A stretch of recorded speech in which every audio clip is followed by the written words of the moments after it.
Gente, vamos receber com muito carinho, muito amor, a doutora Mônica de Medeiros, médica da Estratégia de Saúde da Família, uma colegona, uma amigona nossa. E olha, vocês vão babar hoje. Eu já conheci a Mônica, mas nós estamos conversando desde as 8 horas da manhã ali, uma conversa reservada, a Margarete, ela, eu e a Norminha. Espetacular. Tem um monte de coisa para contar para vocês. Aproveitem, porque eu vou sentar para aproveitar. Viu? A casa é tua, meu amor. Bom dia, pessoal. Vocês aí atrás conseguem me ver, porque eu nasci com tamanho econômico nessa direção. Não, então subo. Vocês sabem que o problema da terceira dimensão é que ela tem altura, profundidade e largura, né? Se não fosse a largura, ela estava boa. Bom, primeiro, antes de mais nada, eu queria falar com vocês sobre a febre amarela. A minha palestra é A Saúde é uma Escolha do Espírito. Mas só falar porque é um caso de saúde pública e esse ano nós vamos ter um problema meio sério com a febre amarela. Ainda mais quem mora em região com mata, né? Então, em primeiro lugar, a vacina da febre amarela é uma vacina que pode gerar um tipo da doença porque ela é feita com vírus atenuado. Então, ela não pode ser tomada por mulheres grávidas, tá? E pessoas acima de 60 anos também não devem tomar. Quem já tomou uma vez na vida, tudo bem, porque ela tem aí uma validade mínima de 30 anos. Quem nunca tomou, vai pela custo-benefício da vacina. Só que os nossos irmãos de fora daqui ensinam que se a gente tomar 10 gotas de extrato de própolis infantil por dia e 1 grama de vitamina C, a gente protege o nosso corpo, tá? Então, 10 gotas de extrato de própolis infantil, porque não tem álcool, e 1 grama de vitamina C por dia nos dá uma defesa muito grande contra essas epidemias que estão chegando por aí, tá ok? Vocês já tomaram o metrô da Sé às 6 horas da tarde? Alguém aqui já tomou? Para quem não conhece, eu posso descrever para vocês. Eu nunca vi tamanha demonstração de fraternidade como você tomar o metrô às 6 da tarde. Você fica parado e levam você para dentro do metrô. Não tem perigo de você cair porque você fica rodeado de irmãos por todos os lados. E tem alguns tão gentis que querem pegar a sua bolsa para você não carregar peso. E como fica esse nível, né, essa vibração de amor quando eles saem e levam você junto? Mesmo que não seja a sua estação. É para continuar o amor, né? Gente, é uma coisa real, e isso daí na medicina ortodoxa não se fala, mas na medicina que transcende a curva da ignorância da matéria, a gente sabe que se você estiver no metrô da Sé às 6 horas da tarde, feliz, harmônico, todo mundo pode estar com gripe em seu redor, você não pega absolutamente nada. Porque isso protege, a sua energia te protege. Mas se você tiver à meia-noite, num ônibus indo para um lugar perigoso, tem você, o motorista, nem o cobrador está mais lá, e você tiver de baixo astral, um daqueles senhores respeitáveis de Brasília tosse, você pega a gripe aqui. Porque você está sem o amparo energético. Então, óbvio que nós temos uma aura, todo mundo sabe que é o nosso campo de força. Vocês lembram do Perdidos no Espaço? Uma série dos anos 60, não tinha aquele campo de força que nunca funcionava? Pois é, a nossa aura é mais ou menos aquele campo de força. Quando nós estamos em equilíbrio, e dizer que a humanidade está em equilíbrio é meio forçar a barra, mas quando nós estamos mais ajustados, quando nós estamos com a nossa vibração elevada, ou pelo menos da média para cima, a nossa aura nos protege. Caso contrário, a gente está ao sabor do vento. E olhe que o vento está forte esse ano, não tá?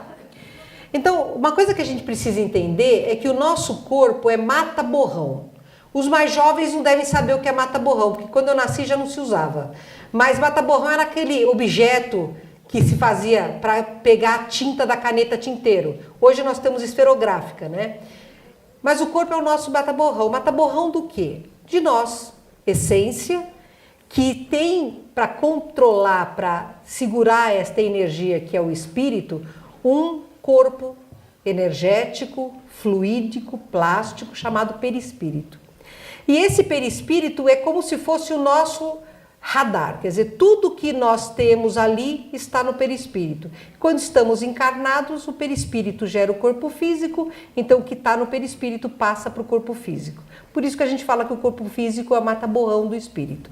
E é mesmo, coitadinho, né? E quando a gente está desencarnado, a gente está mal depois de um tempo que você está lá, porque é muito bom, é muito fácil ser bom entre os bons. Lá você não tem que sobreviver, lá você vive. Aqui na Terra a gente sobrevive. São poucas as pessoas que vivem. A gente aqui embaixo sobrevive. A gente está sempre lutando, está sempre correndo para fazer alguma coisa. Então, a vida material nos leva a uma sobrevivência. Quando você está desencarnado, você vive. Pode parecer um contrassenso, mas vamos convir. O espiritismo matou a morte, né? Nós acabamos com a morte, porque a gente sabe da vida eterna. O Espiritismo mostra isso para nós. Só que depois de um tempo que você está desencarnado, existe uma premência, uma vontade da gente voltar a encarnar. Porque nós sabemos que lá as provas são pequenas, não existem expiações, se nós estamos numa colônia. Aqui embaixo você tem isso, e isso acelera aquilo que a gente existe para, que é evoluir. Então a gente, depois de um tempo, começa a pedir para o nosso tutor kármico, olha, eu quero encarnar, eu quero encarnar, eu quero encarnar. Aí um dia ele se cansa e fala assim, ok, condição tem, faz uma programação do que você quer fazer. A gente assiste alguns filmes sobre vidas passadas, a gente medita e no auge do entusiasmo escreve 2.000 páginas do que será a nossa próxima encarnação. Pega as 2.000 páginas e entrega para o nosso tutor kármico. Depois de alguns meses, ele nos devolve 200. Olha, isso aqui eu acho que você aguenta. Você fica meio decepcionado, porque você escreveu 2.000, ele está te devolvendo 200, mas tudo bem, você concorda. E isso vai para o Instituto da Reencarnação. E lá, os mestres daquele instituto, analisando todas as pessoas com as quais você vai se relacionar, méritos e deméritos, necessidades expiatórias e provas a serem cumpridas, devolve para você 20 páginas. Aí você realmente fica muito decepcionado, mas a vontade de encarnar é muito grande. Aí você nasce e você descobre que 2 páginas já são pesadas demais para você levar. E essa é a nossa realidade, não é? Só que aquilo tudo, gente, todos os mundos onde a gente viveu, todas as formas físicas que a gente já teve, em todos os reinos onde a gente se manifestou, criam um arquivo chamado akáshico que está escrito no nosso DNA. Sabe aquela escadinha de corda invertida que nos anos 60 os caras descobriram que é a sede do que nós somos? Os genes? Então, fica tudo escrito ali. E hoje, desde 92, nós temos uma ciência fantástica chamada epigenética que vem destrinchando o que já estava um bom caminho andado, que era o estudo do genoma humano e de outras raças, né?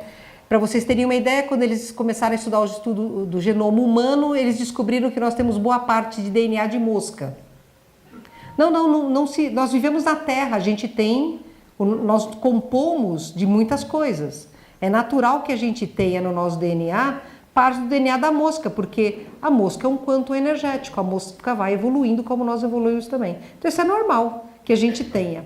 Mas nesse arquivo akáshico, cada vez que a gente vai nascer, eles não mudam o nosso DNA.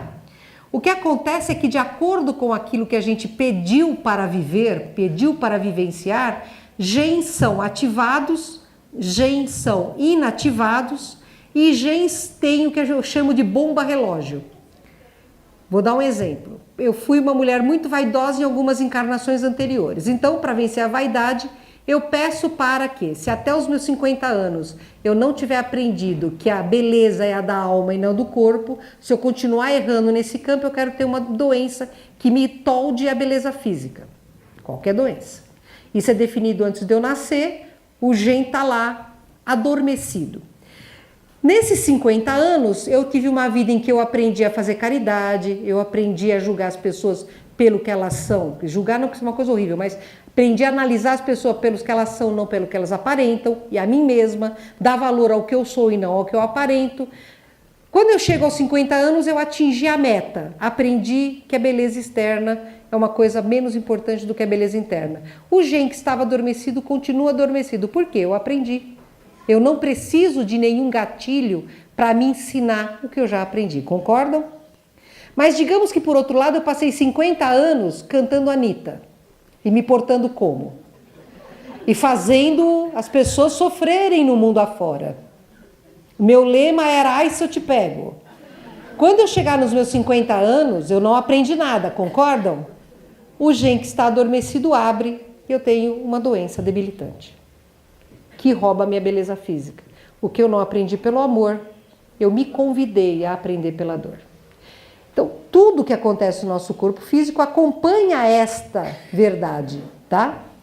E é isso que eu queria conversar com vocês hoje, porque, olha, a gente é doente porque quer. Eu sei que isso arrasa, porque quando você está doente, eu sou médica, né? A gente valoriza muito a dor do próximo. A gente se forma médico para diminuir a dor do próximo. Então, não é diminuindo a dor de ninguém. Eu só queria que nós todos compreendêssemos o quanto nós podemos atuar a nosso benefício para sermos menos doentes. E essa cura vem da alma. Vamos falar de doença, então. Vou começar pelos olhos, que é a parte mais de cima. Miopia é aquela pessoa que enxerga bem de perto, mas não enxerga de longe, concordam? Vocês sabiam que a miopia vem de pessoas que são muito egoístas, autocentradas? Porque você só vê o perto, o longe não interessa. É eu primeiro, eu segundo, eu terceiro. Mas é verdade. Em outra contrapartida, quem vê de longe muito bem e não vê de perto são pessoas que não querem olhar para os próprios erros, apontam os erros dos outros. Veem nos outros o que não querem ver em si. Nossa, acabei com todo mundo já agora, né? Assim, mas essa não é a ideia, não é? Eu sou hipermétrope, tá? Eu vejo de longe, eu não quero ver de perto. É uma realidade. A minha psicanalista ali está me ensinando o caminho. Eu estou no mesmo bolo. Eu enxergo bem de longe. Aqui eu já estou precisando... não precisa tirar óculos.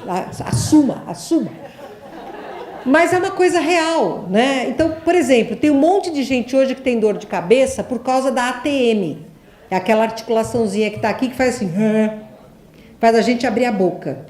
É uma coisa pequena, né? Recentemente, não tão recentemente, mas a gente descobriu que boa parte das dores de cabeça vem da inflamação dessa pequena articulação. Sabe quando ela inflama? Quando você morde o tempo inteiro. São aquelas pessoas que acordam de manhã, quando veem que um novo dia começa, em vez de falar obrigado, meu Deus, eu falei, Jesus, tudo de novo. Aí você sai da cama e chuta o pé da cama com o seu dedinho. Acabou o seu dia, o mundo acabou. Você se prepara para tomar café, desce lá embaixo, tem uma pessoa sauditante, bom dia! Aí você fala, bom dia por quê? Com aquela voz assim que vem das trevas. Pega seu carro e vai trabalhar, num ótimo estado de humor, escutando o professor Vila na Jovem Pan, falando mal de todo mundo, até do Palmeiras, coitado do meu time.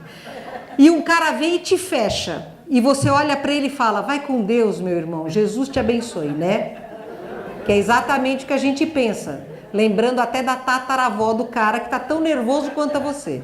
Aí você chega no seu emprego e você vê pessoas honestas, bondosas, altruístas, corretas. Não é isso? E aí você passa o dia inteiro no inferno astral que você começou a construir quando você bateu o seu pé no pé da cama. Volta para casa acabado, torto, exausto. Vai dormir e tem pesadelo. Aí você fala, eu estou obsediado. Mas é você o seu obsessor. Seu dia estragou quando você bateu o seu pé no pé da cama. Se você não pudesse andar, ou você não tivesse sensibilidade nas pernas, como diabéticos perdem, você não teria sentido a dor, teria? Percebem que a dor, às vezes, a gente tem que ver o copo meio cheio, não o copo meio vazio? Porque tudo na vida tem dois lados. Então, a pressão alta é característica de pessoas que são quentes, incandescentes, verdadeiros vulcões. E isso não quer dizer que a pessoa exploda para fora, ela pode implodir, ela não tem coragem de falar, mas ela implode.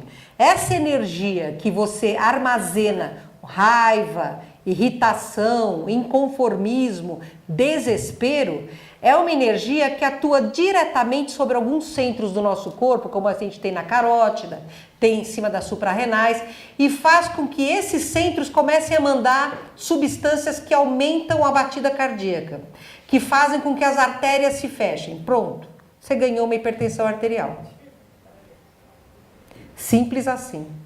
A arritmia cardíaca, na sua maior parte das vezes, advém de pessoas extremamente ansiosas, extremamente temerosas. Hoje a gente tem uma correlação muito alta entre síndrome do pânico e arritmias cardíacas.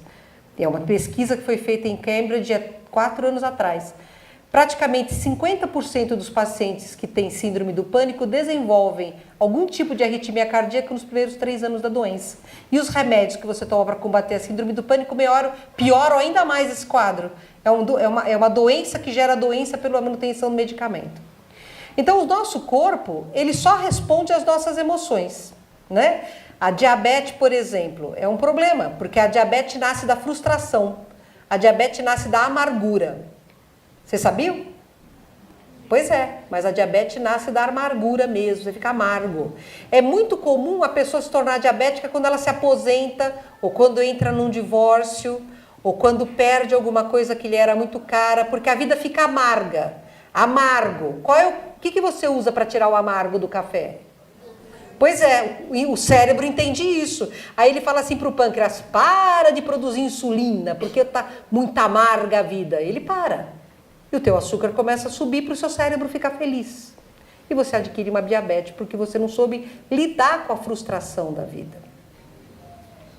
A gente pode evitar isso? Claro, entendendo que tudo que nos chega é o que a gente precisa. Tudo que nos chega, nós plantamos, a gente está colhendo. É melhor colher agora do que colher depois. Acreditem, isso é uma realidade. É melhor colher agora do que colher depois. Porque depois pode ser que eu não tenha a condição necessária de energia para poder colher. Então, quando a gente aprende a entender a vida de uma forma correta, de uma forma que a doutrina espírita e o budismo também nos ensinam de ir além da fronteira da terceira dimensão, a gente percebe que a gente dá muito valor porque é passageiro e a gente não dá valor quase que nenhum para aquilo que é eterno. Eu fundei a Casa do Consolador há 25 anos atrás e um dia dando uma palestra lá, eu falei, todo mundo é espírita lá, concorda? Pelo menos assim subtém, você vai num centro espírita porque você é espírita. Falei, pessoal, quem tem medo de morrer? Todo mundo levantou a mão. Né? E eu para não ficar desigual com todo mundo, levantei também. Aí eu falei, escuta, mas a gente não é espírita, a gente não sabe que morte não existe? Aí uma velhinha falou para mim, espera ter 75 anos para pensar assim. Medo do quê? A gente já morreu um monte de vezes, pessoal. Oh, vai saber quantas vezes a gente já morreu. A gente já aprendeu a morrer e nascer porque a gente já fez isso muitas vezes. O que preocupa é esse medo do desconhecido, concordam? Porque você não sabe para onde você vai quando você morre, sabe?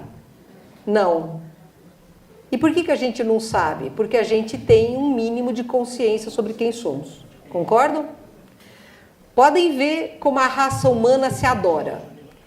A raça humana acabou no ano 1000. Quando foi virado de 999 para 1000, vai acabar o mundo. 1000 profecias que o mundo ia acabar. Não acabou. Chegamos no ano 2000 com o bug do milênio. Lembram disso? Ah, vai acabar tudo, vai parar o computador, vai cair avião, blá.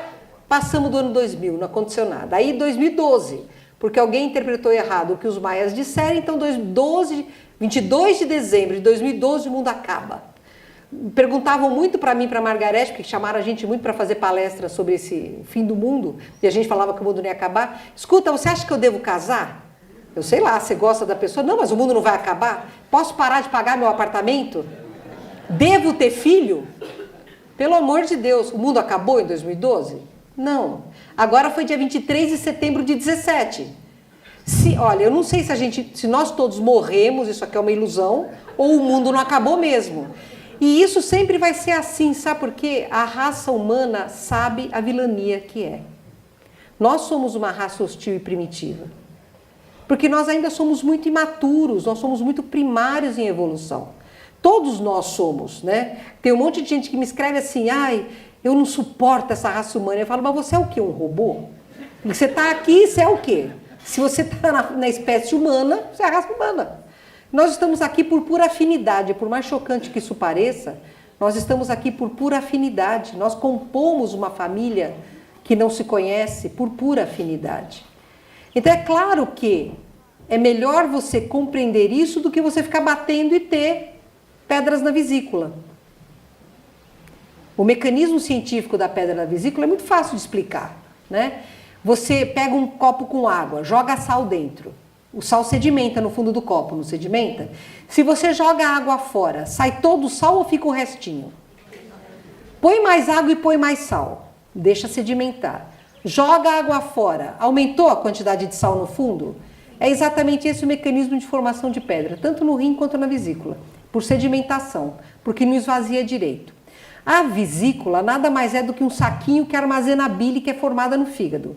Ela é um armazém de bile, muito importante na digestão das gorduras, porque ela emociona as gorduras, tirando água delas, para elas poderem ser absorvidas pelo nosso corpo naquilo que for necessário. Então é só isso. Quando a gente come, tem lá um hormôniozinho que vai, faz a vesícula contrair, sai a bile para o duodeno, que é o início do intestino, para a digestão das gorduras. Perfeito, tudo certinho? Tá. Mas aí você é uma pessoa que tem muita mágoa.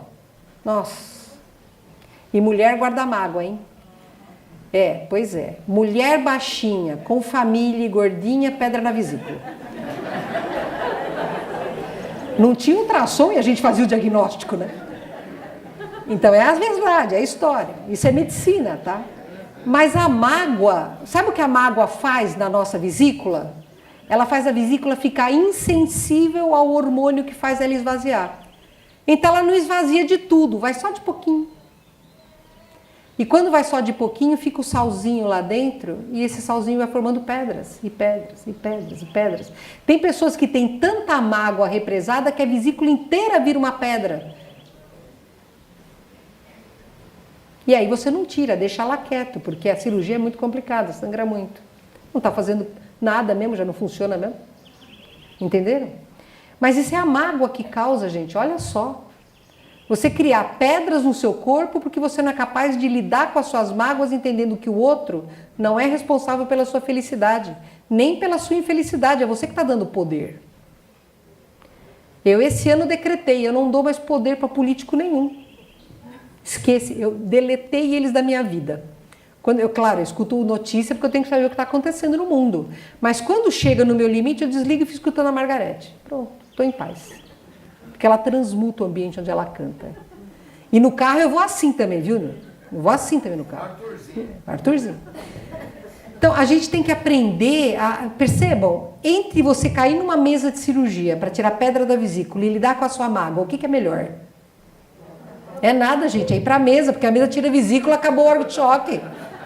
Porque é isso que nós somos temporários, nós somos imediatistas, entendeu? Eu tive uma paciente, quando eu voltei dos Estados Unidos, que eu passei 2 anos em Chicago para fazer um fellowship de cirurgia, ela entrou assim, naquela época não tinha os remédios que tem hoje para tratar úlcera, naquela época era a felicidade do cirurgião. A pessoa entrava, você falava para ele, deita, já salivando, porque você sabia que você ia operar a pessoa, né?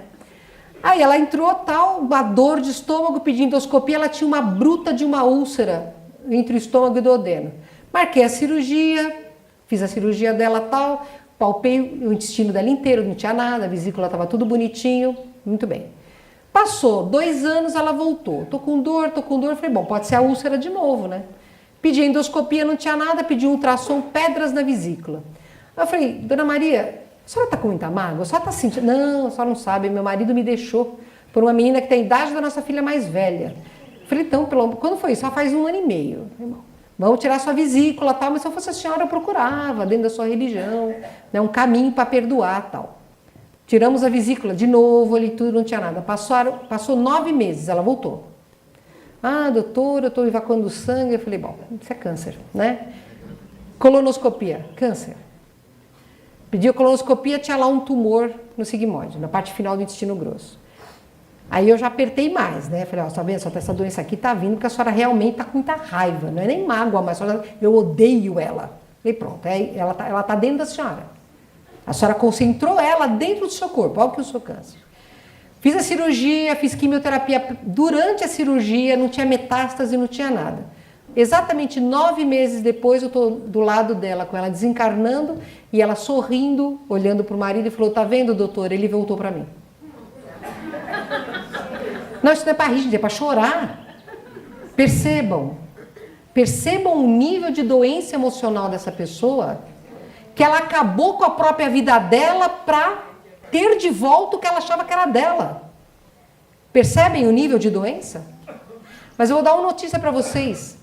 Aquele gene que eu expliquei para vocês que fica adormecido que nem uma bomba relógio, a maioria deles é câncer, tá? E se a gente guarda raiva, apego, né, essa coisa de... essa energia parada, vai dar problema. Porque a gente está buscando, percebem?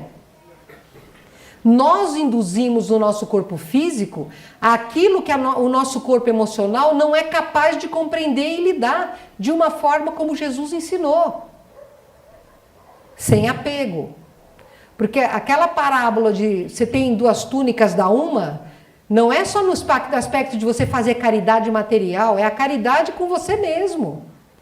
Este sentimento me faz bem? Este sentimento me ajuda a evoluir? Eu fico. Não, eu tenho que me livrar dele de qualquer jeito.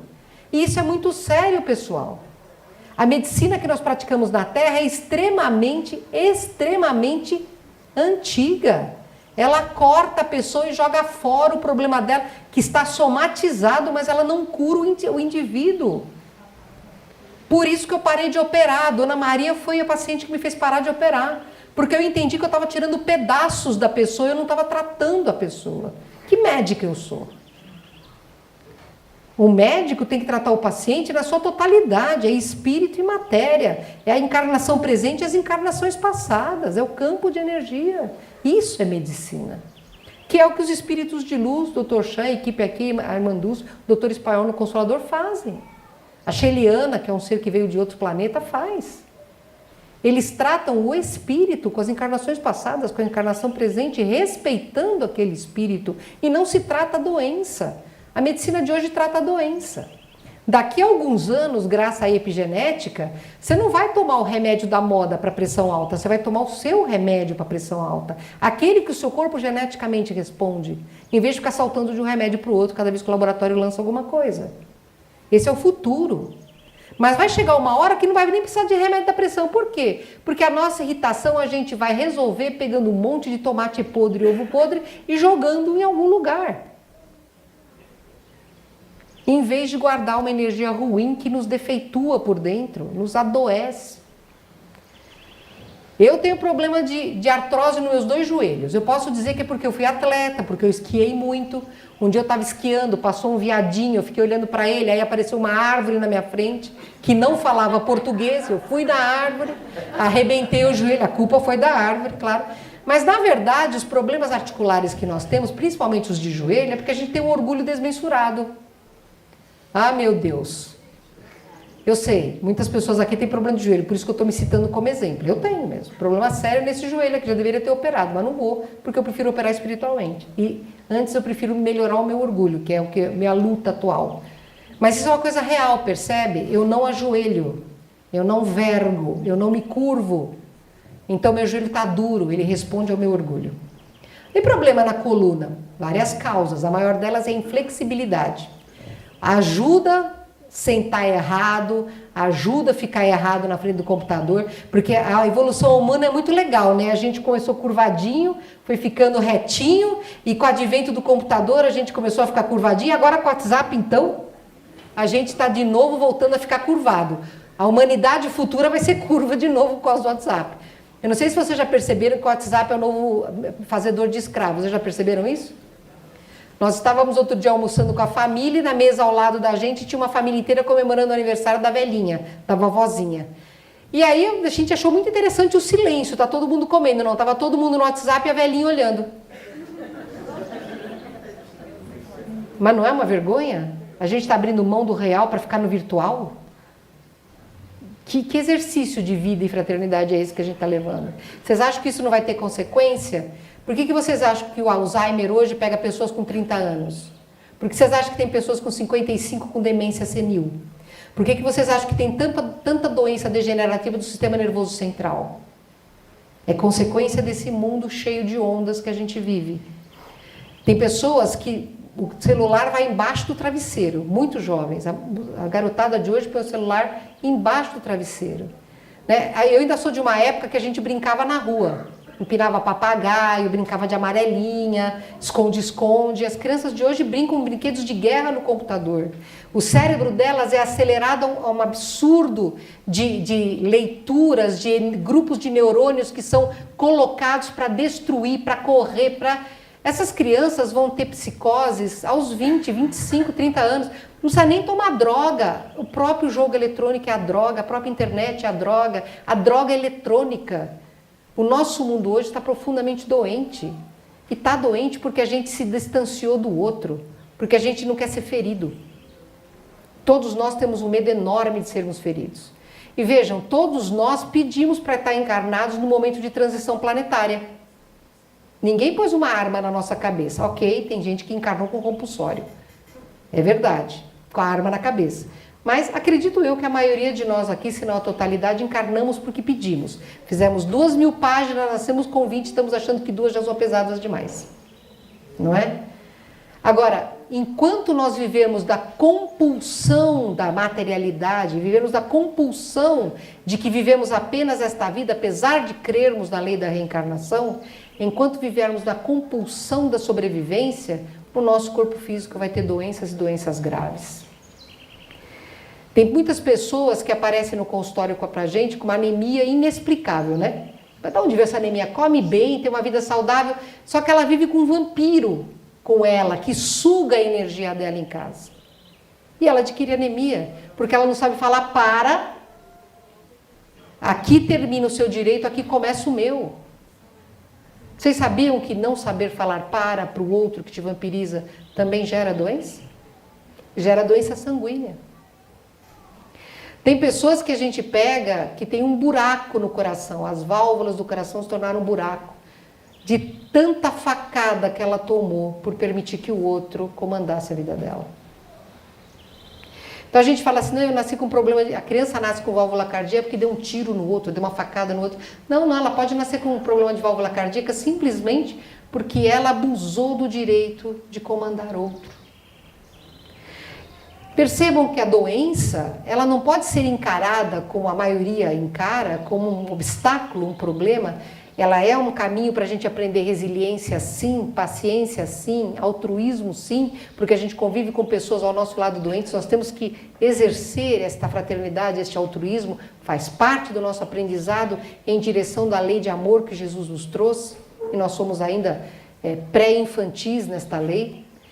Mas a doença para nós, no nosso corpo, ela não pode ser encarada como um sofrimento que vai acabar quando eu morrer, vai acabar quando inventarem uma cura. Ela tem que ser encarada como um mestre. O que é que está errado para que esta doença exista? É isso que a gente tem que pensar. Eu posso reverter esta doença? Pode. Então aí as correntes de cura do plano espiritual curando doenças autoimunes, curando cânceres, curando doenças irreversíveis, fazendo paralíticos andar, cegos enxergar, surdos ouvir. Isso a gente vê no nosso dia a dia. Vocês aqui, a gente lá no Consolador, curas de câncer, curas de AIDS, a gente vê isso no dia a dia. Ah, mas a equipe que é ótima. Sim, a equipe é ótima, mas aquela pessoa gerou o quantum de fé necessário para se fazer a ligação.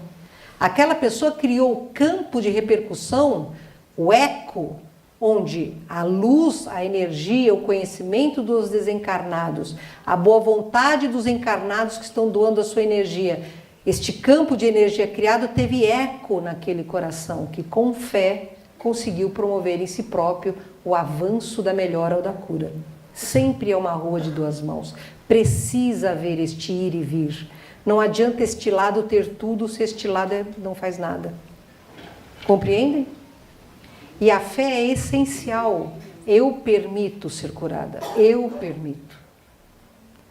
Essa palestra às vezes parece meio cruel, né? Todo mundo está doente porque quer. Ela não é cruel, ela é real. Eu não encaro isso como crueldade, eu encaro isso como a realidade que nós nos negamos a ver. Porque a doença também é uma bruta muleta, né? É muito fácil ser vítima. Eu tenho um colega nosso, um médico cardiologista, tinha um problema grave na família, só havia nele um caixa eletrônico. Ele infartou na noite de Natal, em Santos. Levaram ele para o Ana Costa. Aí o colega estava vendo o eletrocardiograma de cabeça para baixo. Ele falou, morri. Agora eu morri mesmo, porque ele não sabe nem ler o eletrocardiograma. Colocaram ele na ambulância e mandaram para São Paulo. Ele falou, me manda para São Paulo. Tombou um caminhão. Ele ficou 5 horas parado, o Américo, 5 horas parado na estrada. E naquele momento, foi a primeira vez que ele teve contato com o mentor dele. E o mentor dele começou a falar o quanto ele era errado. Ele se sentia explorado, mas na verdade ele explorava, porque ele queria todos como vassalos dele.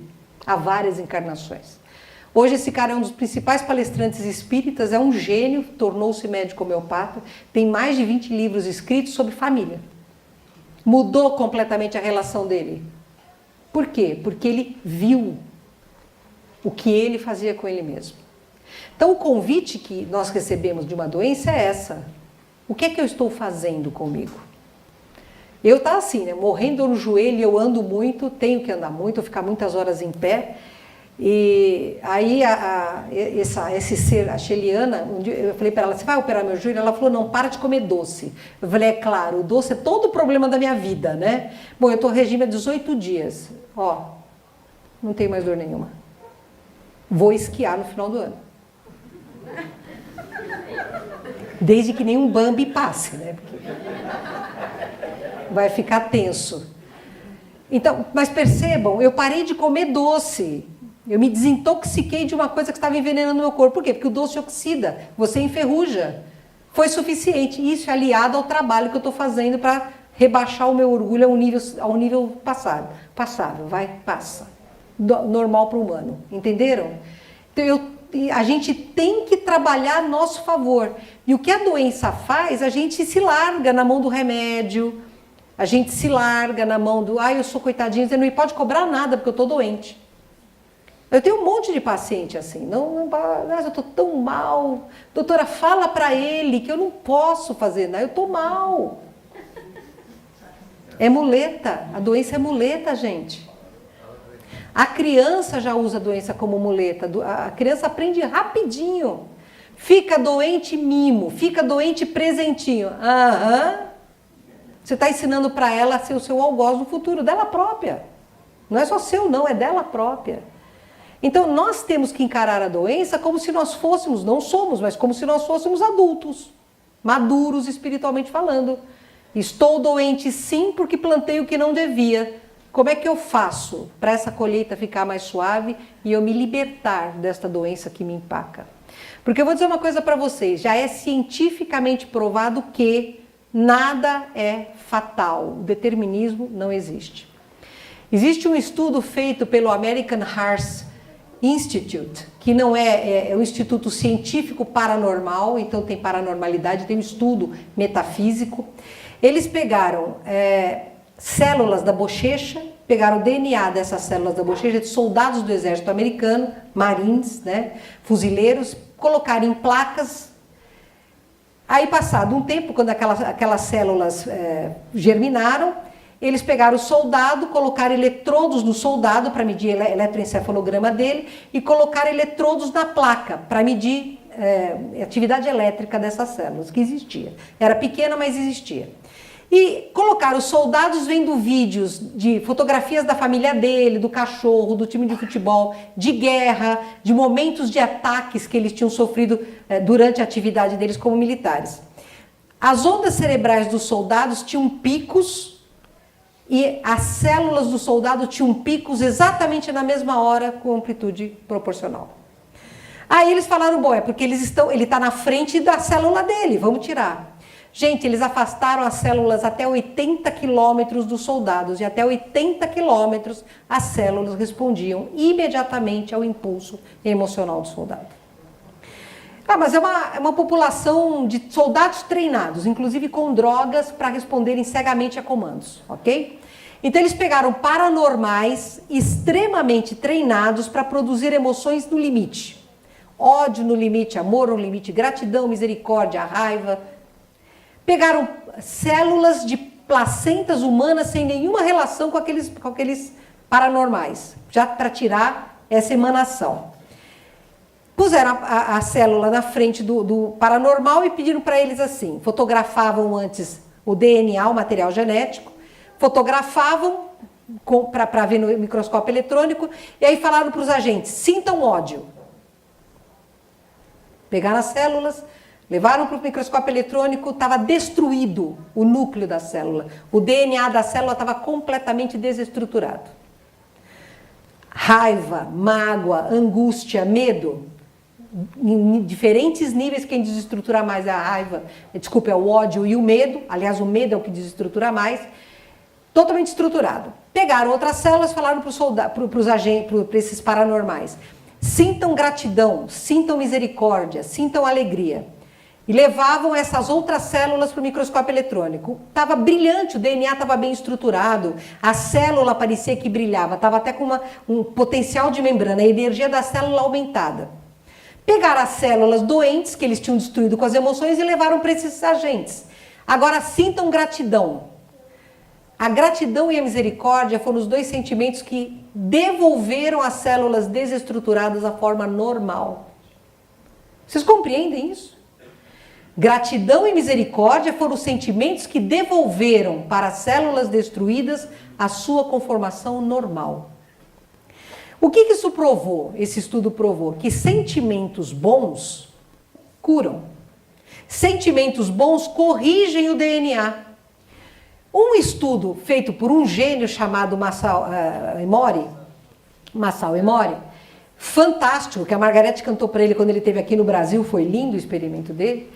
Ele pegou arroz com água em 3 potes, mesmo saco de arroz, mesma torneira de água, 3 potes. Para um pote, todo dia ele dizia, obrigado. Para o segundo pote, ele dizia, eu te odeio. Para o terceiro pote, ele ignorava. Passada uma semana, o pote para quem ele dizia obrigado estava fermentando, o arroz estava vivo. O pote que ele dizia, eu te odeio, tinha apodrecido. E o pote que ele ignorava tinha mofado. Experimento científico, vocês podem entrar na internet e achar. Isso é ciência. Mas essa ciência que corrobora o que os espíritos vêm falando para nós há éons, o que Jesus mostrou na prática. O amor é a chave para toda cura. E amor tem muitas aparências, porque nós ainda não conseguimos amar de modo incondicional. Nós conseguimos amar apenas de uma forma mais de apego. Por isso que tem tanta gente com problema de articulação na mão, está muito apegado. O filho sai para namorar, ela quer o currículo da família da menina inteira. Ou o pai, a menina sai com o namorado, ele mostra o facão pro rapaz. O apego dá dor, viu, na mão. Muita dor na mão, muita dor nas cadeiras. Então, se nós compreendermos o poder que nós temos, Jesus falou isso lá atrás, vós sois deuses, farão o que eu faço e muito mais. Se nós compreendermos o poder que nós temos, nós não ficaremos mais doentes. Ponto. E quando nós formos capazes de desenvolver em nós a empatia e a fraternidade, nós vamos curar o outro. Mas eu não digo cura temporária, eu digo cura definitiva. Porque a gente sabe, isso tá, anátema espírita, o que não vem pelo amor vem pela dor, não é real? Tá. Vocês já ouviram falar da grade energética planetária? Não? Então eu vou apresentar para alguns que não ouviram ainda. Nós temos linhas de força que mantêm o planeta num pedaço só, apesar do bolinha de Pyongyang e do oxigenado de Washington. Ainda é um pedaço só. Então você tem bem abaixo da superfície uma linha de energia muito lenta chamada energia telúrica, que é responsável pela manutenção da vida mineral do nosso planeta, pelo esse equilíbrio orgânico do nosso planeta. Linhas telúricas, que até a ciência prova, se você botar uma lâmpada com eletrodos da Terra, a lâmpada acende. Uma lâmpada pequenininha, ela acende. Era um experimento que a gente fazia na escola antigamente. Linha telúrica.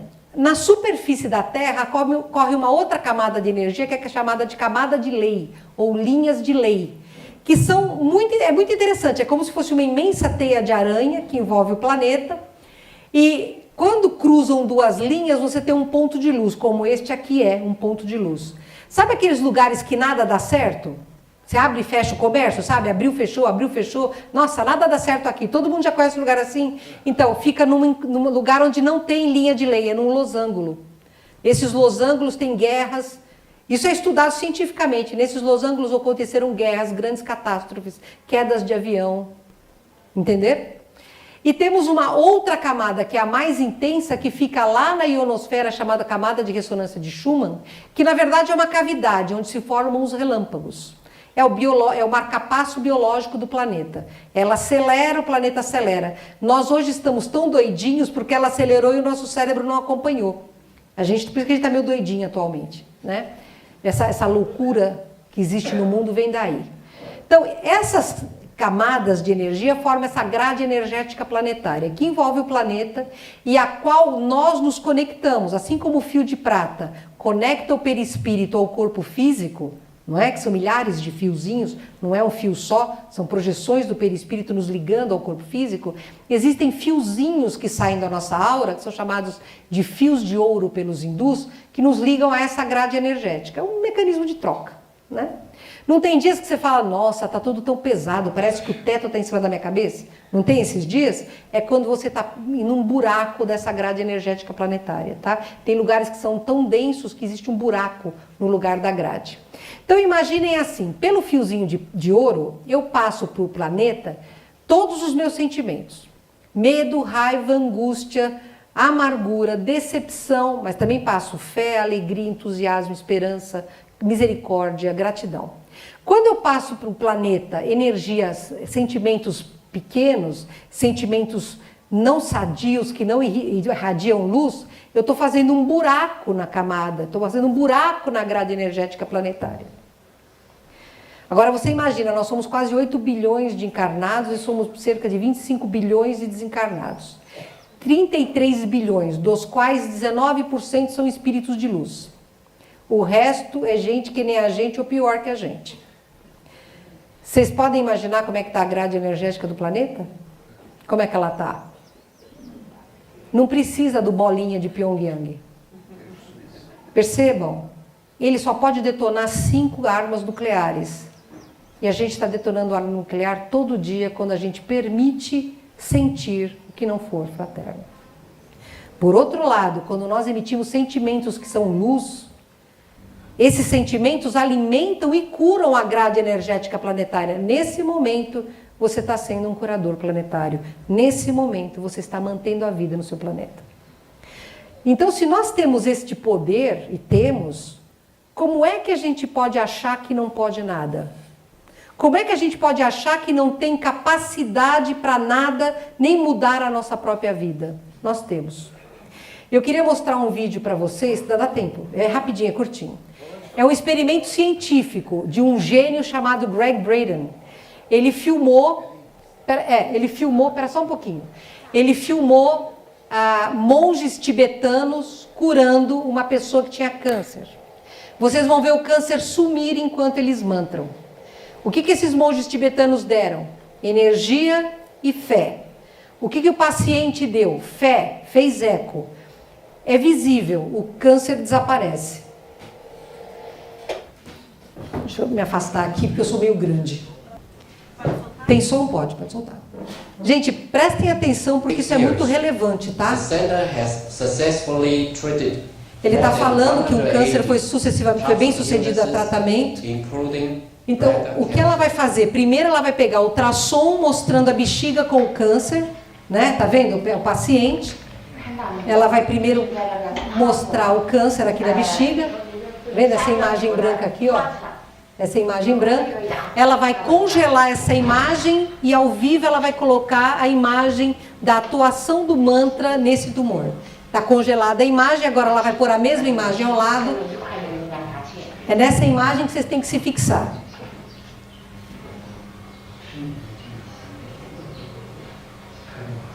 Escutem que eles começaram a fazer mantras, tá?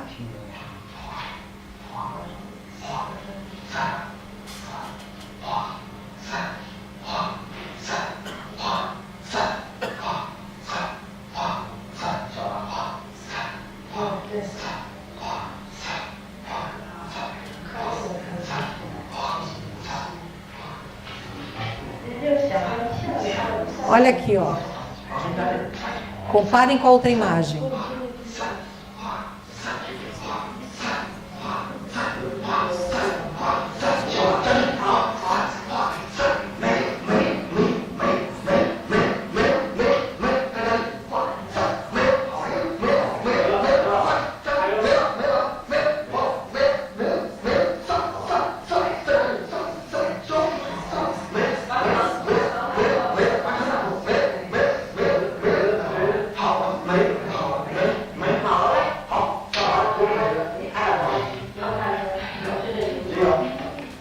É isso que os mentores fazem quando operam vocês.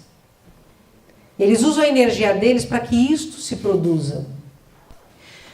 Então não existe fatalidade, não existe determinismo, não existe tem que ser. Não. Nós podemos mudar tudo. Nós temos esse poder, foi o que Jesus falou.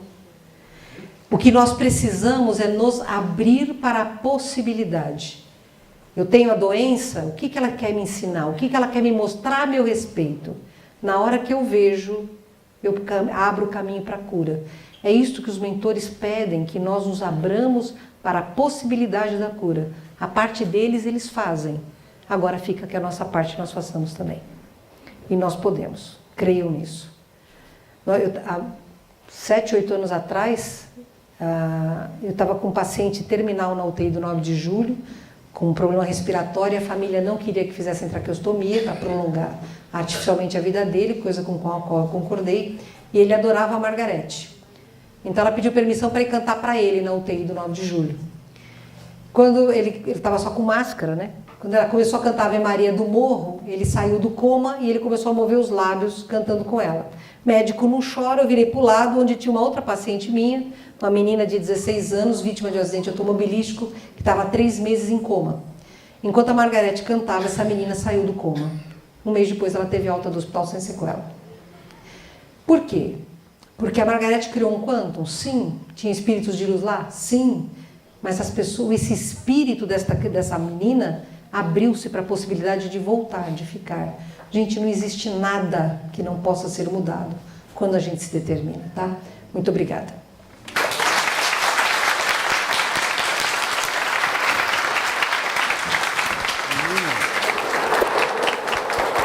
Fantástico.